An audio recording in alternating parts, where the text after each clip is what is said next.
안녕하십니까? 한 주간도 우리 형제자매님들 평안히 지내셨는지요? 네. 많은 일들이 저희 주변에 일어나는 것 같습니다. 오늘 또 저희는 변함없이 주님의 이름으로 모여서 주님께 경배를 드리게 되었습니다. 참 감사가 되었습니다. 오늘 또 새로 오신 형제자매님들 간증을 들으면서 오늘 모임 가운데 계속해서 영혼을 보내주시는 주님의 뜻에 대해서 저희가 좀 깊이 생각해 봐야 되지 않나 이런 생각도 하게 되었습니다. 진심으로 환영하고요.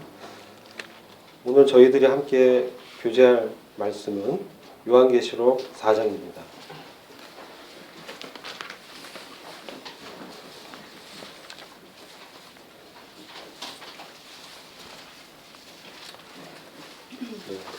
네, 1절부터 이 4절까지만 한 목소리로 봉독하겠습니다. 찾으셨으면 시작하면 함께 읽겠습니다. 시작. 2일 후에 내가 보니 하늘에 열린 문이 있는데 내가 들은 바 처음에 내게 말하던 나팔 소리 같은 음성이 가로되 이리로 올라오라. 이후에 마땅히 될 일을 내가 내게 보이리라 하시더라. 내가 곧 성령에 감동하였더니 보라 하늘에 보좌를 베풀었고 그 보좌 위에 앉으신 이가 있는데 앉으신 이의 모양이 벽옥과 홍보석 같고 또 무지개가 있어 보좌에 둘렸는데 그 모양이 독보석 같더라. 또 보좌에 둘려 24 보좌들이 있고 그 보좌들 위에 24 장로들이 흰옷을 입고 머리에 금 면류관을 쓰고 앉았더라.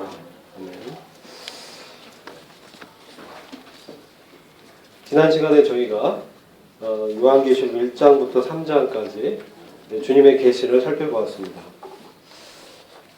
잠깐 요한계시록의 전체 구조를 함께 이해하고 4장을 살펴보는 것이 저희에게 도움이 될 것 같아서 구조를 말씀하고 있는 요한계시록 1장 19절 말씀을 잠시 보시겠습니다.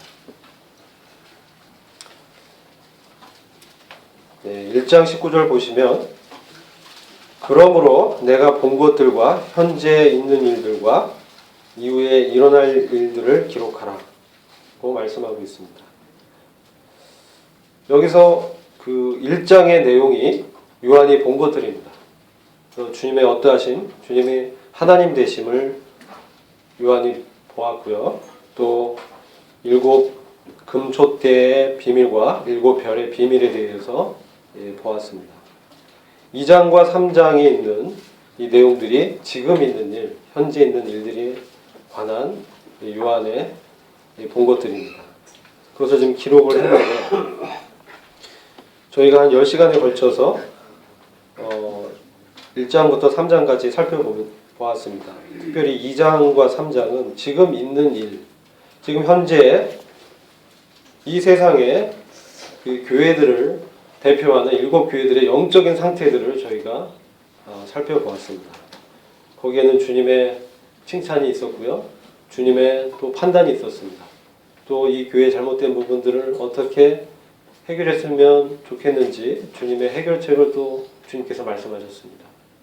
또 주님께서 이기는 자, 곧 예수 그리스도가 하나님의 아들이심을 믿는 이 성도들을 어떻게 그 믿음을 지켜나갈 수 있는지 또 그 말씀을 하셨습니다. 이제 우리는 4장에 드디어 들어오게 됩니다. 이 4장부터는 장차 있을 일, 앞으로 일어날 일에 대한 요한이 본 내용들을 기록한 것입니다. 이 부분에 있어서 제가 이 성경 말씀을 참고하면서 많은 경우에 이 4장 이후의 내용들을 잘 교제를 하지 않습니다. 그래서 7 교회 가는 내용까지는 많은 저희들이 들었지만 4장부터 있는 내용들은 잘 연구도 안 되어지는 것 같고 많은 책들을 보더라도 해석이 구구합니다. 그러나 그렇다고 해서 저희가 주님께서 보여주신 부분들을 그냥 넘어갈 수는 없기에 주님이 보여주신 그 부분까지 저희가 볼 수 있는 부분까지 함께 나누고자 합니다. 2장과 3장을 저희가 교회에 관한 내용이라고 말씀드렸습니다. 주님께서 교회 가운데 운행하시면서 일곱 금초대인 일곱 교회들의 상태에 대해서 주님께서 말씀을 하셨습니다. 그런 이후에 1절을 보시면 이 일 후에 라고 말씀하고 있습니다. 교회에 관한 주님의 이 행정과 또 판단과 주님의 마음을 다 말하신 그 일 후에 라는 이 장면을 우리가 생각을 해봐야 됩니다. 내가 보니 하늘에 열린 문이 있는데 내가 들은 바 처음에 내게 말하던 나팔 소리 같은 그 음성이 가로되 이리로 올라오라 라고 말씀하고 있습니다. 그리고 이후에 마땅히 될 일을 내가 내게 보이리라 하시더라. 이 일 후에라고 일단 말씀할 때 이 일 후라는 것은 이 교회에 관한 주님의 경륜이 끝난 후에라고 분별이 됩니다. 그리고 교회에 관한 주님의 경륜이 끝난 이후에 하늘에서 또 음성이 요한에게 들려서 요한을 하늘로 불러올리는 이 장면을 대면하게 됩니다. 이리로 올라오라 라고 주님께서 말씀했을 때 요한은 2절에서 성령에 감동돼서 그 즉시에 찰나의 순간에 하늘에 가 있는 것입니다. 그가 영 안에서 하늘에 가 있는 것입니다. 저는 이 장면을 보면서 마치 데살로니가전서 4장에 주님께서 우리를 부르실 때 우리가 들림받아 주님을 만나는 공중에서 주님을 영접하는 그러한 장면을 생각하게 되었습니다. 주님 이와 같이 한마디의 말씀으로 우리를 들려 올리실 것입니다. 자, 그러면 저는 요한이 이 시대의 성도를 대표한다고 생각이 됩니다. 3장까지 교회에 관한 말씀하신 이후에 요한을 하늘로 불려 올라가게 하셨습니다. 이것은 뭔가 우리에게 던져주는 메시지가 있다고 생각이 되어지는 것입니다. 자, 그러면 우선은 주님께서 교회에 관한 행정을 말씀하셨을 때 우리는 어떻게 이 말씀을 받아야 되는지를 잠시 살펴보고자 합니다. 베드로전서 4장 17절에 이런 말씀이 기록되어 있습니다. 잠시 보시겠습니다.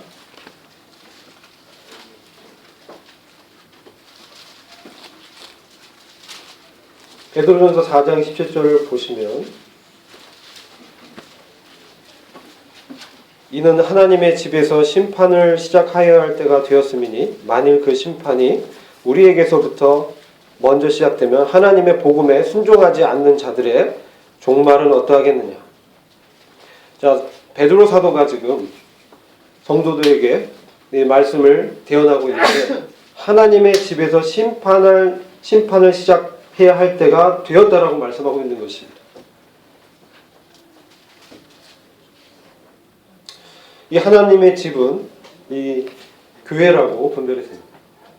진리의 터요 기둥인 이 교회가 하나님의 집인데 하나님의 집에 심판을 이제 시작하는 것인데 이것은 이 교회가 그렇다면은 이 세상처럼 정죄를 받고 또 지옥에 가는 형벌을 위한 심판을 받는 것이냐 그와 같은 말씀이 아닌 것입니다. 이 말씀은 하나님의 집인 교회들에 대한 하나님의 판단을 시작해야 할 때가 됐다라는 것을 말씀하는 것입니다. 이 심판은 하나님께서 교회의 상황을 보시고 그 교회의 상황을 판단하시는 것입니다. 그래서 저희가 2장과 3장을 통해서 주님께서 일곱 교회에 대한 우리의 영적인 상태를 말씀하고 있는 일곱 교회에 대한 주님의 판단을 본 것입니다. 그렇다면 왜 주님께서 이와 같이 판단을 교회들에게 내리고 있는지 이 점을 제가 깊이 생각해 봐야 됩니다. 그것은 고린도전서 6장 1절과 2절을 잠시 같이 보시겠습니다. 고린도전서 6장 2절 3절을 잠시 보시겠습니다. 제가 시간 관계상 찾으신 줄 믿고 읽겠습니다. 성도가 세상을 판단할 것을 너희가 알지 못하느냐. 세상도 너희에게 판단을 받겠거든 지극히 작은 일 판단하기를 감당치 못하겠느냐. 우리가 천사를 판단할 것을 너희가 알지 못하느냐. 그러하거든 하물며 세상 일이라. 이 고린도 교회 가운데 형제들 간에 문제가 생겨서 이걸 세상의 법정에 송사하는 그러한 문제가 있었습니다. 그때 바울 사도가 이런 권면을 하는 것입니다. 그래서는 안 된다. 성도는 세상을 판단할 그러한 자들이다. 또한 세상만 판단할 것이 아니라 3절에서는 천사들까지도 우리가 판단할 것이다. 우리가 세상과 천사를 판단할 우리가 어찌 이 교회 일도 분별을 못하고 세상의 법정에 맡길 수가 있겠느냐. 이러한 이 바울의 이 말씀을 보게 됩니다. 이 말씀은 지금 우리가 세상을 판단하고 천사를 판단한다는 그런 말씀이 아니라 장차 주님께서 이 세상을 심판하고 판단을 내리실 그때 성도들도 함께 그 자리에 있다라는 말씀인 것입니다. 그리고 고린도전서 11장 말씀을 잠시 보시겠습니다. 고린도전서 11장 31절과 32절입니다. 전에도 이 말씀을 제가 함께 나눴는데 다시 한번 보도록 하겠습니다. 고린도전서 11장 이 말씀은 지금 교회 가운데 이 함께 만찬을 때든 식사를 하는 그 시간에 먼저 온 분들이 식사를 하고 나중에 온 분들은 또 따로 먹고 하는 이런 나눔이 있었습니다. 그런 나눔을 보고 바울 사도가 권면을 한 것입니다. 기다려서 같이 먹어야 된다. 그렇게 권면을 했는데도 불구하고 여전히 먼저 온 분들은 먼저 만찬을 하고 나중에 온 분들은 나중에 계속 만찬하는 일이 생겼습니다. 그런데 그 교회 가운데 30절을 보시면 너희 중에 약한 자와 병든 자가 많고 잠자는 자도 적지 않다라고 말씀하고 있습니다. 그것은 이 고린도 교회 교인들이 주님의 이 몸을 분변치 못하고 먹고 마시는 죄를 범했다라고 29절에 말씀하고 있는 것입니다. 주님께서 피로 사시고 값주고 사신 이 교회는 주님의 몸으로 연합되어 있는 것입니다. 근데 먼저 이 떡에 참여하고 만찬된 분들은 주로 이제 상류층에 있었던 분들이었습니다. 그래서 우동을 거의 아지 않고 먼저 모여서 이 배찬에 참여를 한 것이고 나중에 오신 분들은 하류층에 속한 그런 분들이었습니다. 그래서 일을 다 마치고 와서 그 시간에 못 왔기 때문에 좀 늦어서 나중에 이 만찬을 떼게 된 것이죠. 이렇게 이 분리의 일이 일어났을 때 바울 사도가 그래서는 안 된다. 우리는 주님 안에서 하나이고 연합을 지켜야 된다. 그런데 듣지 않은 것이에요. 그랬을 때 이와 같이 약하고 병든 자가 생기고 심지어 잠자는 자도 생겼다는 것입니다. 이것은 잠자는 자는 육체적인 죽음을 말씀하는 것입니다. 육체적으로 실제로 죽은 사람들이 있었다는 것이에요. 이것은 주님께서 징계를 했다는 것입니다. 특별히 이 당시에 초대교회에 성경이 완성되지 않았기 때문에 주님의 그러한 마음을 표현할 때 주님의 하나됨을 깨는 연합을 깨는 그런 사건에 대해서 강력하게 주님께서 이와 같이 징계를 하는 것을 보게 됩니다. 그런데 31절을 보시면 바울 사도가 우리를 살폈으면 판단을 받지 아니하려니와 우리가 판단을 받는 것은 주께 징계를 받는 것이니 이는 우리로 세상과 함께 죄 정함을 받지 않게 하려 하십니다. 자, 지금 바울 사도가 우리는 사실 이와 같이 징계 이전에 우리 자신을 살펴봐야 됩니다. 우리가 이와 같이 판단을 받는 것은 주님의 말씀에 근거해서 교회에 관한 우리의 영적인 상태를 말씀하고 있는 주님의 그 판단을 앞에 서서 우리 자신을 살펴봤다면 주님께 징계를 받지 않을 것인데 지금 그렇지 않았기 때문에 징계를 받는다고 말씀하고 있는 것입니다. 우리 자신을 살피는 이 일은 주님의 말씀에 비추어서 그 판단을 통해서 우리를 살펴보는 그 목적은 우리로 세상과 함께 죄의 정함을 받지 않게 하려 하심이라. 세상이 주님의 심판 가운데서 죄의 정함을 받을 때 그 자리에 있지 않게 하기 위해서 이와 같이 우리 자신을 살피라고 말씀하고 있는 것입니다. 이 말은 다시 말해서 세상이 주님의 심판 가운데 있을 때 성도들은 주님과 함께 세상을 판단하고 심판하는 그 자리에 있어야 될 존재이기 때문에 말씀 앞에 자신을 살펴보고 주님의 마음이 어떠한지를 살펴보고 내 자신이 주님과 얼마나 멀어져 있는지를 살펴보라는, 그렇게 함으로써 주님이 그 심판을 내리실 때 그 마음을 이해하고 주님의 통치에 함께 참여할 수 있지 않겠느냐, 이런 말씀을 이제 하고 있는 것입니다. 그래서 하나님의 집인 교회에 하나님의 판단이 시작됐다라는 것은 바로 이와 같은 차원에서 우리 자신을 주님의 말씀에 비추어서 살펴보는 그런 일들을 시작해야 된다. 그 일이 이미 시작됐다 라고 말씀하고 있는 것입니다. 그와 같이 교회에 관한 주님의 판단과 주님의 그 마음을 우리가 지난 시간까지 이제 살펴본 것입니다. 이제 교회에 관한 그런 주님의 다루심이 마치고 이제 4장부터는 이 세상에 대한 주님의 이 행정과 심판이 있게 되는 것입니다. 지금 그 현장에 성도 요한이 성도를 대표해서 하늘에 이끌려 올라가서 주님의 이 보좌를 살피고 있는 그런 장면이 요한계시록 4장에 기록이 되어 있는 것입니다. 그렇다면 왜 굳이 앞으로 일어날 일에 대해서 요한이 보고 기록할 것을 주님께서 명령하셨을까요? 어떻게 생각하십니까? 그거 대봐야 하는 일인데 굳이 우리가 먼저 알아야 되겠습니까? 그날에 가면 우리가 알지 않겠습니까? 이렇게 또 말씀하시는 분도 계시긴 합니다.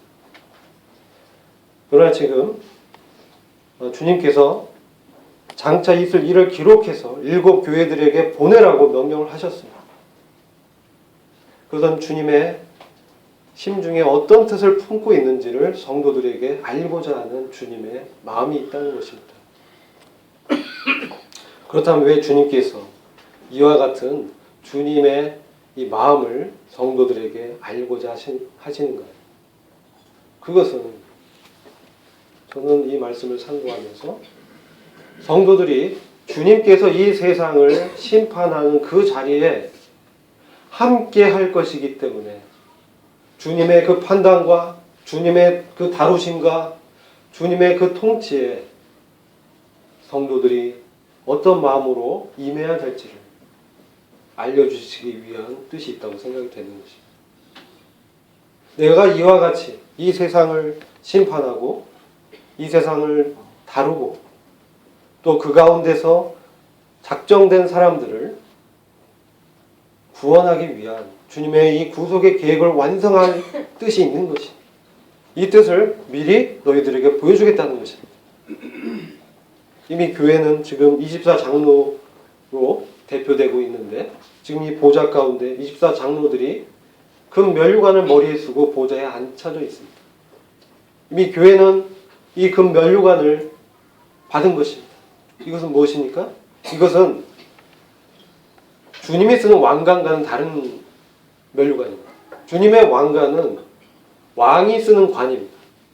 그러나 24장로가 쓰는 이 면류관은 왕이 쓰는 관이 아닙니다. 그것은 경주에서 승리한 자들에게 주어지는 정복자에게 주어지는 그러한 승리의 표시입니다. 승리의 대가입니다. 정복의 대가로 상을 받은 것입니다.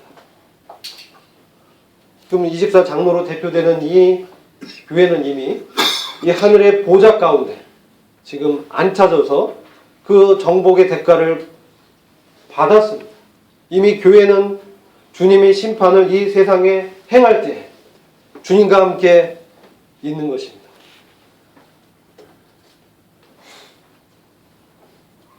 그래서 그렇다면 주님께서 이 말씀을 통해서 교회인 우리들에게 교훈하시고자 하는 것은 주님께서 이제 이 세상에 전무후무한 심판을 펼치겠다.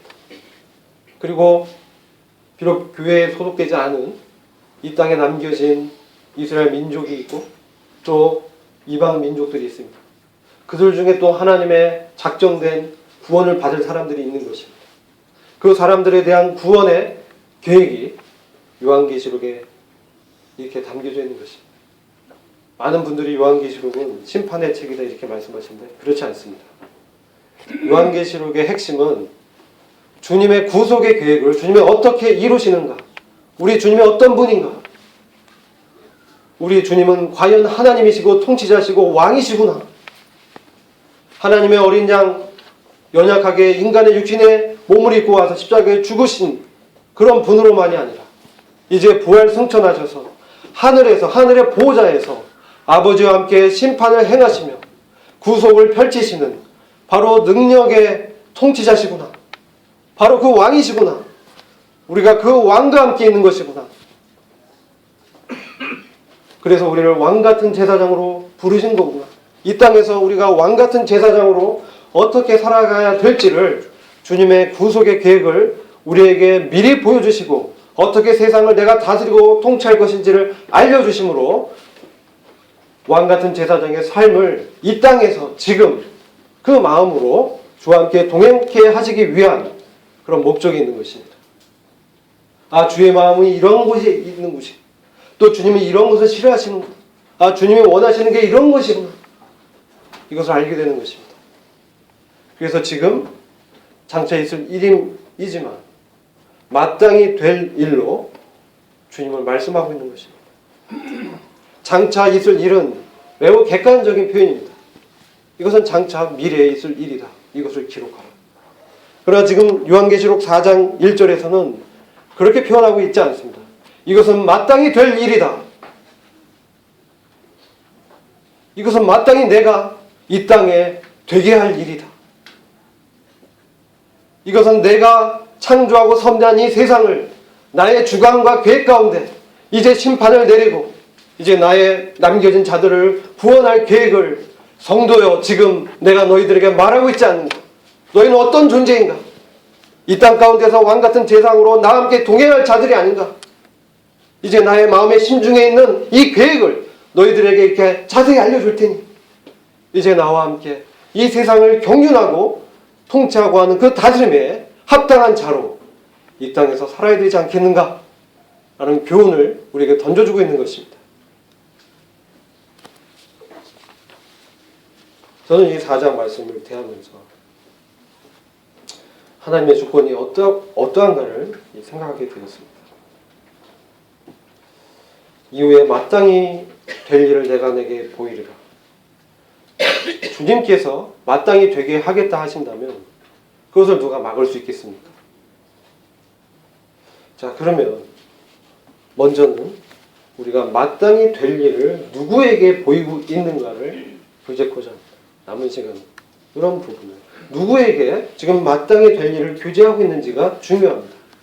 마땅히 될 일의 내용이 앞으로 이렇게 기록되어 있습니다. 그러나 먼저는 마땅히 될 일을 누구에게 주님께서 말씀하시는지를 먼저 살펴봐야 됩니다. 지금 누가 듣고 있습니까?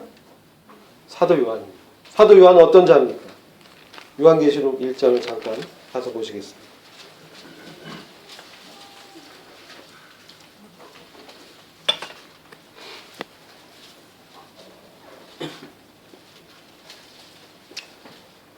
(1절에) 보시면 요한을 우리 주님께서 어떻게 누구라고 기록하고 있냐면 그의 종 요한에게 보내어 알게 하신 것이니라. 1절부터 제가 한번 읽어보겠습니다. 예수 그리스도에 관한 계시라. 이는 하나님께서 반드시 속히 일어날 일들을 그의 종들에게 보이시려고 그에게 주신 것이요. 누구에게 보이시려고 주셨다라고 말씀하고 있습니까? 그의 종들에게, 하나님의 종들에게, 그의 천사를 그의 종, 하나님의 종인 요한에게 보낸 것입니다. 그럼 요한은 누굽니까? 하나님의 종인 것입니다. 사람의 종이 아닙니다. 사람을 두려워하지 않습니다. 오직 그의 초점은 누구에게 가 있습니까? 우리 주님에게 가 있는 것입니다.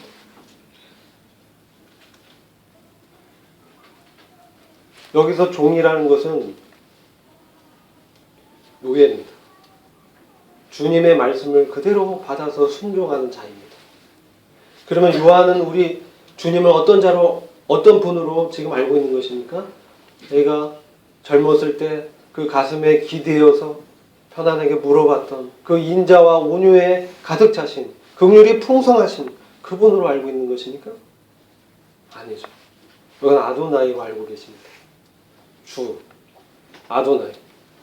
살아계서 이 세상을 주관하시는 하나님, 아도나이로 지금 요한은 우리 주님을 부르고 있는 것입니다.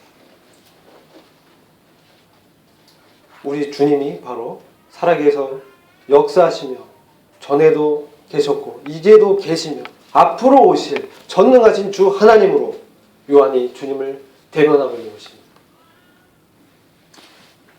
그 다음 1장 보시면 9절 보시면 요한은 또 자신을 누구라고 얘기하고 있냐면 너희의 형제이며, 요한이 12사도 중에 특별히 주님의 사랑을 받은 3명의 사도 중에 한 사람이었습니다. 그리고 모친 마리아를 주님께서 요한에게 맡길 정도로 주님의 신뢰가 돈독했던 사람이었습니다. 그리고 베드로 사도가 시기를 해서 주님께서 베드로에게 너는 젊었을 때는 자유롭게 너의 할 일을 할 것이지만 늙어서는 네가 원치 않은 곳에 끌려가게 될 것이다.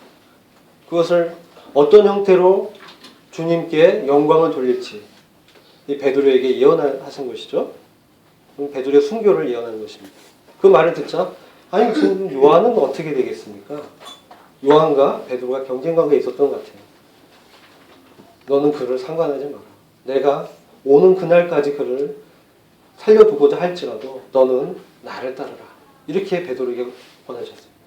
주님께서 요한에게 지금 이 계시의 말씀을 보여주셨습니다. 사도 바울이 이 계시를 못 봤을까요? 봤어요.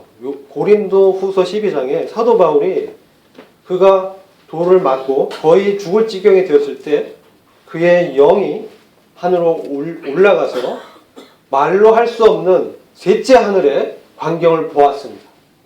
그 하늘의 보좌를 보았습니다. 하나님의 임재를 보았습니다. 근데 말로 할 수 없다고 얘기하고 있습니다. 근데 지금 요한은 기록하고 있는 것입니다. 요한은 그러한 일을 주님으로부터 받을 정도로 주님과 깊은 사귐에 있었던 자였습니다. 근데 그는 자신을 어떻게 소개하고 있습니까? 너희의 형제다. 그는 형제들과 자신을 동일시 여겼습니다. 그는 절대로 권위의식이 있지 않았습니다. 그는 주님을 처음에 만나고 따랐을 때는 굉장히 열렬한 주님의 따르는 자였습니다. 우리의 아들이라고 불렸잖아요. 이 요한하고 형제 야고보 기억나실 겁니다. 우리의 아들이라고 불릴 정도로 주님에 대한 이 열정이 대단한 사람이었습니다. 그런데 지금 요한은 겸손히 너희의 형제 요한이라고 소개하고 있는 것입니다. 요한의 어머니가 주님께 청탁을 했습니다. 주님의 그날에 이 요한과 야고보를 좌우에 좌청룡 500호로 앉혀주십시오. 어머니도 굉장히 정치적이셨던 것 같아요. 되게 정치적이었어요. 근데 지금 요한은 자신을 겸손히 너희의 형제다 라고 소개하고 있는 것입니다. 요한은 지금 자신을 다른 사람과 구분하지 않았습니다. 자신을 형제들과 동일한 자라고 여기고 있는 것입니다. 요한이 본 환상은 주님의 심중에 있는 원대한 경륜을 다 보았지만 그는 자신을 겸손히 너희 형제에 불과하다. 그리고 형제란 어떤 뜻인지 설명해주고 있습니다. 너희 형제며 이 형제란 예수 그리스도의 환난과 왕국과 인내에 동참하는 자다. 여러분 이게 형제의 의미인 것입니다. 예수 그리스도의 환난, 주님이 얼마나 자기의 권리를 포기하시면서 이 땅에서 순환을 당하셨습니다. 자기가 지은 피조물에게 침뱉음을 당하시고 십자가에서 못 박히시고 대제사장이신 그분께서 대제사장에게, 인간 대제사장에게 항변한다고 주먹으로 얼굴을 맞으셨어요. 이게 있을 수 있는 일입니까? 저 같으면 그 순간 You die. 네? 바로 죽죠. 주님이 You die 하면 너 죽어, 그럼 죽는 것입니다. 주님은 말씀으로 이 땅을, 이 세상, 이 우주를 창조하신 분입니다. 주님 능력이 없어서 그렇게 당하신 게 아니에요. 주님이 엄청난 인내와 우리에 대한 사랑으로, 아버지를 사랑하신 그 사랑으로 지금 견디고 있는 것입니다. 나의 형제들이 이제 주님께로 믿음을 갖고 돌아와서 나와 함께 다스릴 그 형제들, 하나님의 아들들을 열망했던 그 주님의 소원이 있었기 때문에 그 부끄러움을 수치로 여기지 않으셨습니다. 그를, 주님을 비난하는 그 자리에서 네가 정말 하나님의 아들이거든, 그 자리에서 내려와 봐라, 내가 믿어주겠다, 이렇게 조롱했을 때도 주님은 묵묵히 견디셨던 것입니다. 죄에 대항하기를 피 흘리기까지 대항하셨고, 죄인들이 자기를 거역하는 것을 끝내 인내하신 분입니다. 십자가에서 달리셨을 때 주님이 사실 잡히시기 전에도 베드로에게 내가 지금이라도 12영이 되는 천사를 불러서 나를 못 잡아 가도록 할 수 있다. 그러나 내가 그렇게 한다면 하나님께서 되리라고 하신 이 경에 기록된 일들이 어떻게 이루어질 수 있겠느냐. 주님은 온전히 아버지께 순종하셨어요. 그래서 주님은 죄인들을 지금도 견디고 있는 것입니다. 견디셨고 지금도 견디고 계십니다. 하늘의 대제사장으로 우리를 위해서 중보하시며 죄인들을 받고 계신 것입니다. 죄인들이 돌아와서 주님과 함께 하나님의 왕국을 유업으로 얻기를 주님 기대하고 있는 것입니다. 그래서 바로 예수 그리스도의 왕국에 동참한다라고 말씀하고 있는 거죠. 주님께서 지금 하나님의 왕국으로 이 땅에 오셨습니다. 그 당시 주님 자신이 하나님의 왕국이었습니다. 너희들 중에 이미 하나님의 왕국이 임하였느니라. 하나님의 나라는 꼭 왕이 다스리지 않아도 됩니다. 원어는 바실레이어라고 얘기하고 있어요. 그것은 왕이 통치하는 나라입니다. 그것은 왕국입니다. 민주공화정이 아닙니다. 하나님의 명령에 움직이는, 하나님과 같은 뜻을 가진 그러한 자들로 구성된 그러한 왕국인 것입니다. 예수 그리스도 자체가 하나님의 왕국으로 오신 것입니다. 하나님의 주권이 그분 가운데 있었습니다. 그 하나님의 주권에 동참하는 자, 그리고 그 인내에 동참하는 자가 바로 형제라고 얘기하고 있는 것입니다. 그래서 이러한 이 요한에게 마땅히 될 일을 지금 보여주고 있는 것입니다. 우리가 창세기 5장에서 또 에녹을 기억하게 됩니다. 주와 함께 몇 년을 동행했죠? 300년. 에녹이 몇 살에 죽었습니까? 주님께서 데려가셨습니까? 에녹은 죽음을 보지 않았죠. 주님이 데려가셨습니다. 마치 이리 올라오라 하는 그 말에 에녹이 마치 끌려 올라간 것으로 이제 생각이 되는데 죽음을 보지 않았습니다. 600 몇 년을 살았죠? 365세. 맞습니까? 확인해 보십시오. 65세부터 300년을 주님과 동행하고 데려갔습니다. 에녹이 주님으로부터 받은 대언이 있습니다. 에녹도 마땅히 될 일을 봤던 것입니다. 어디에 기록되어 있습니까? 유다서에 기록되어 있습니다. 유다서 잠시 보시겠습니다.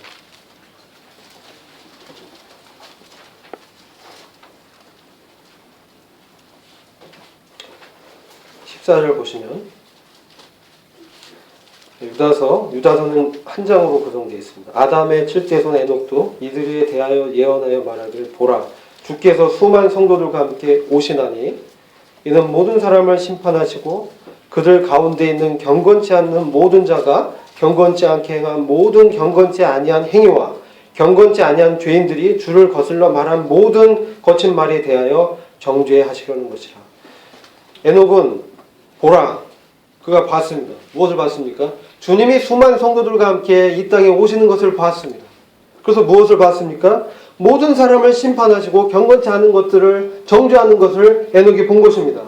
지금 에녹이 본 사실을 대언하고 있는 것입니다. 에녹이 이들에 대하여 예언하여 말하기. 에녹이 어떤 마음으로 300년을 동행했습니까? 주님이 수많은 성도와 함께 오실 것이다. 경건치 않은 자들을 심판할 것이다. 그가 특별히 심중에 두었던, 표현했던 그 말씀이 기록된 것입니다. 우리에게 알려주고 있는 것입니다.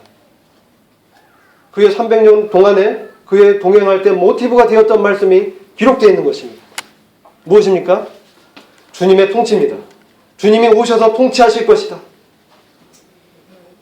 그리고 주님의 통치에 거절한 경건치 않은 자들은 다 심판하실 것이다. 이것을 마땅히 될 일로 에녹은 받은 것입니다. 다만 객관적으로 장차 있을 그런 미래의 일로 받은 것이 아니라 하나님께서 주재하시고 주권자로 하나님께서 이 일을 행하실 것이다. 그 말을 믿음으로 받은 것입니다. 그리고 항상 그 주님의 마음에 그 마음을 살피면서 매일매일 일상을 걸어갔던 것입니다. 주님께서 언제 오실까? 수많은 성도들께 오셔서 심판하신 그 주님이 언제 오실까? 놀랍게 구약에요, 이런 예언들이 많이 기록되어 있습니다. 주님이 통치하시기 위해서 다시 오신다. 이것이 마땅히 될 일로 에녹은 받은 것입니다. 요한도 받았습니다. 에녹도 받았습니다. 에녹은 주와 함께 동행했던 자입니다. 급기야 에녹을 데려가셨죠. 어떤 자들은 마땅히 될 일을 주님이 알려주는 자들이 어떤 자들입니까? 네? 여러분, 이 요한계시록을 푸는 열쇠는 다니엘서에 있습니다. 성경을 연구하시면 아시겠지만 다니엘에게 주님께서 예언의 말씀을 보여주셨습니다. 예언을 보여주셨습니다. 환상과 이상을 보여주셨습니다. 다니엘에게 예언의 말씀을 맡기셨습니다.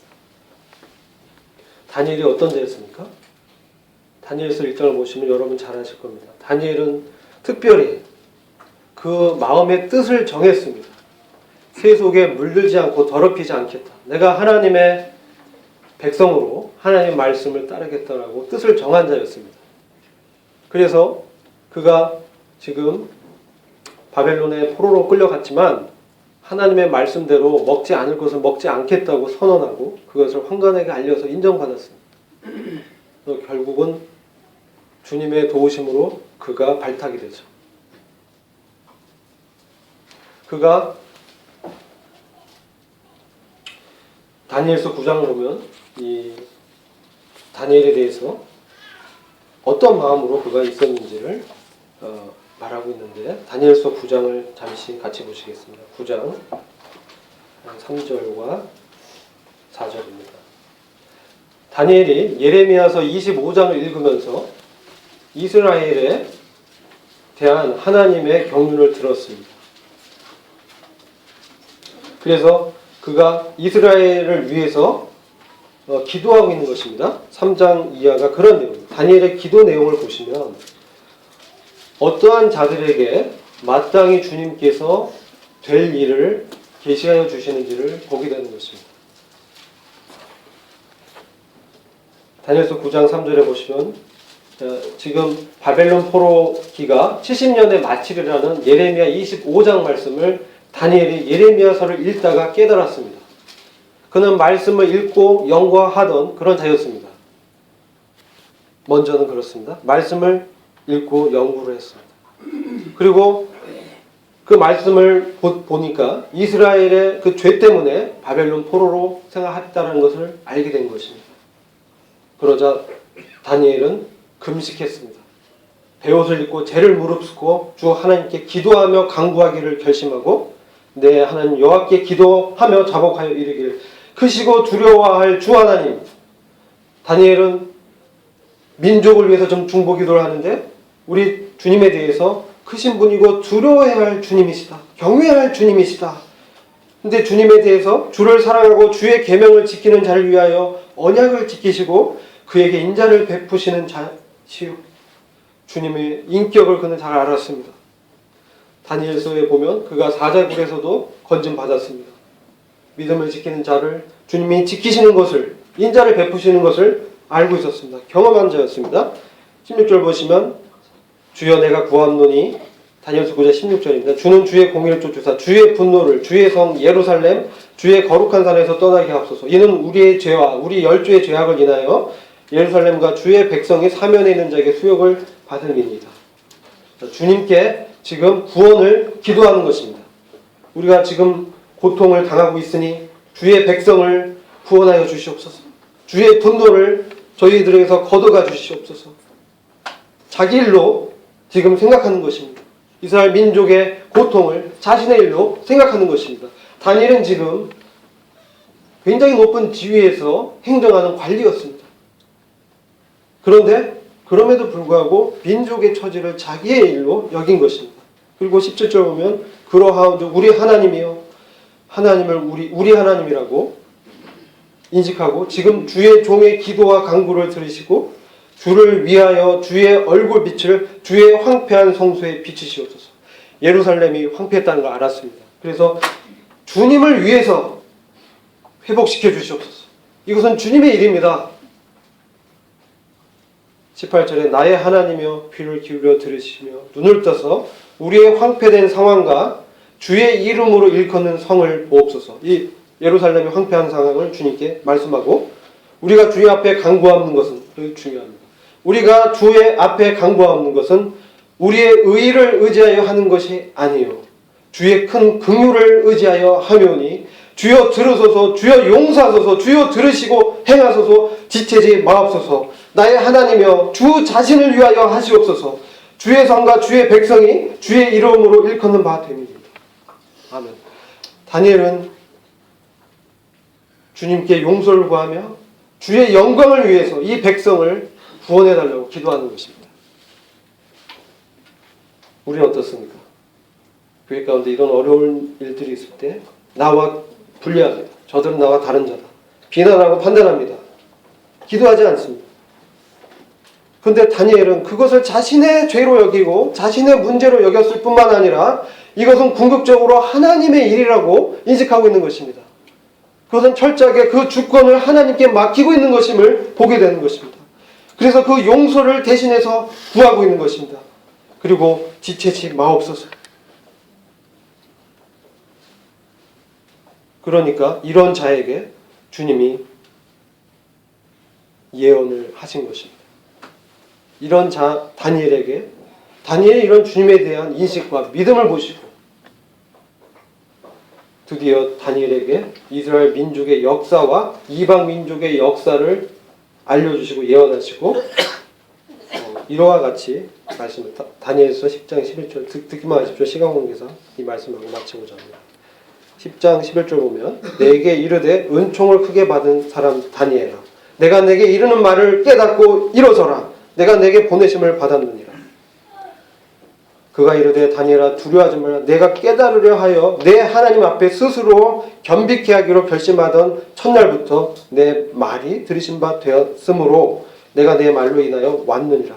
지금 주님으로부터 온 사자가 다니엘에게 자기가 온 이유를 설명하고 있는 것입니다.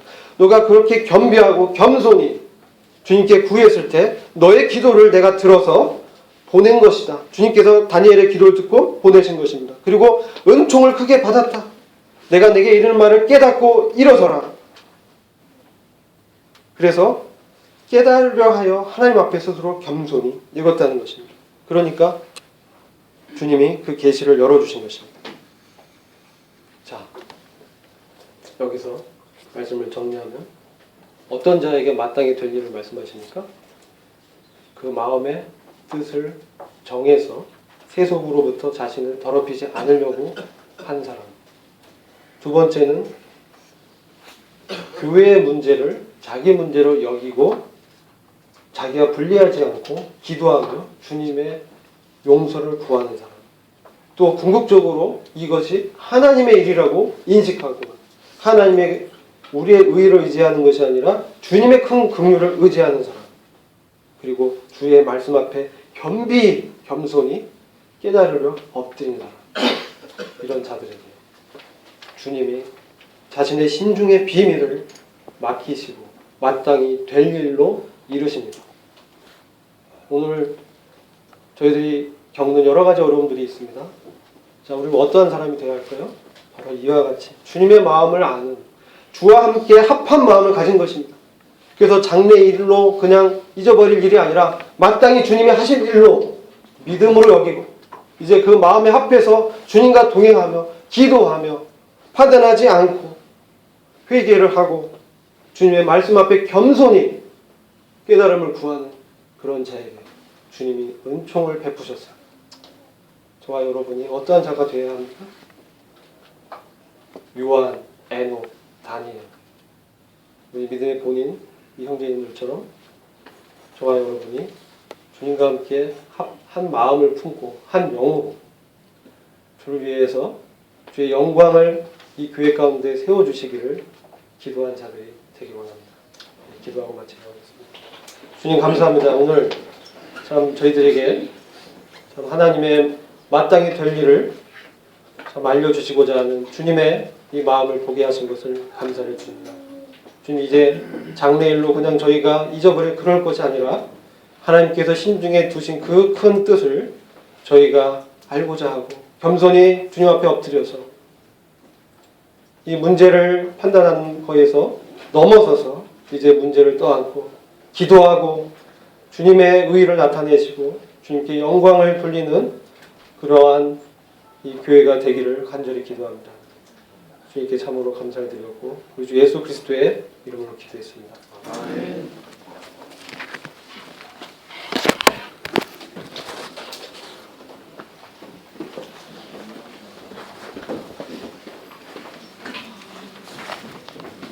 말씀 감사드립니다. 잠시 광고